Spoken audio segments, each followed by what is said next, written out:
गांव था जहां एक लड़की रहती थी। नाम था मीरा। मीरा बहुत चुपचाप रहने वाली लड़की थी। ना कोई दोस्त, ना खेलकूद, बस दिन भर अपने पुराने खिलौनों के साथ बैठी रहती थी। इसलिए गांव के लोग उसे देखते ही फुसफुसाते थे, मनहूस है ये, इस पर किसी बुरी रूह का साया है। लेकिन मीरा पहले ऐसी नहीं थी।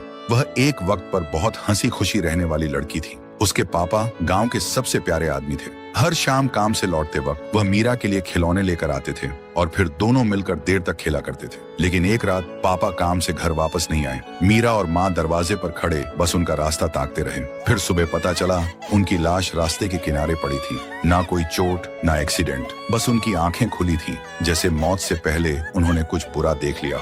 और उनके पास एक गुड़िया पड़ी थी जो वह मीरा के लिए ला रहे थे। उस दिन के बाद से माँ दिन भर पड़ोस के गांव में सिलाई का काम करती थी और मीरा चुपचाप घर में अकेली रहने लगी, सिर्फ उसी गुड़िया के साथ जो उसके पापा आखिरी बार लाए थे। फिर एक दिन जब माँ घर पर नहीं थी, मीरा अपने कमरे की खिड़की के पास खड़ी बाहर देख रही थी। तभी उसे एक अजीब सी आवाज सुनाई दी, मीरा, खेलना है? सुनते ही मीरा जम सी गई। उसने धीरे से पीछे मुड़कर देखा और बोली, कौन है? तभी वह गुड़िया हिलने लगी और एक इंसान के रूप में बदल गई और बोली, मैं तेरा दोस्त हूँ, गुड़िया।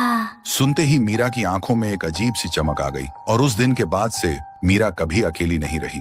वह रोज उस इंसान रूपी गुड़िया के साथ बात करने लगी और वह गुड़िया उसे नए नए खेल सिखाती रही, जैसे छुपना, लेकिन ऐसी जगह जहां कोई कभी ना ढूंढ सके।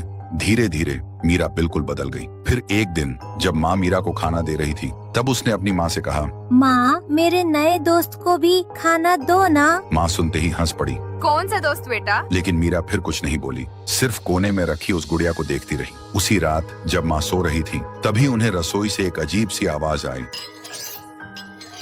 जैसे कोई छुरी से किसी चीज को काट रहा हो। सुनते ही माँ डर के मारे घबरा के उठी और रसोई की तरफ बढ़ी। लेकिन रसोई के अंदर आते ही उन्होंने जो देखा, उनका खून जम गया। मीरा फर्श पर बैठी थी और अपने ही हाथ को छुरी से काट रही थी और ठीक उसके सामने वह गुड़िया रखी थी जिसके मुंह पर मीरा का खून लगा हुआ था। ये देखते ही माँ जोर से चीख पड़ी, मीरा! लेकिन मीरा बिल्कुल शांत थी। फिर वह धीरे से मुस्कुराकर बोली, माँ, उसे भूख लगी थी। उस रात माँ इतना डर गई कि उन्होंने मीरा को सीने से लगाकर अपने पास ही सुला लिया। लेकिन जब सुबह हुई और माँ की आंख खुली तो उनके होश उड़ गए। मीरा उनके पास नहीं थी। बिस्तर पर मीरा की जगह वही गुड़िया पड़ी थी। ये देखते ही माँ का कलेजा फट गया और वह फूट फूट कर रोने लगी। और तभी उस कमरे में एक आवाज गूंजी, अब हम एक हो गए माँ। तो दोस्तों, क्या माँ अपनी बेटी को इस शैतानी गुड़िया से बचा पाएगी? और मीरा के पापा की मौत का आखिर असली राज क्या है? अगर जानना चाहते हो तो कमेंट करो। पार्ट 2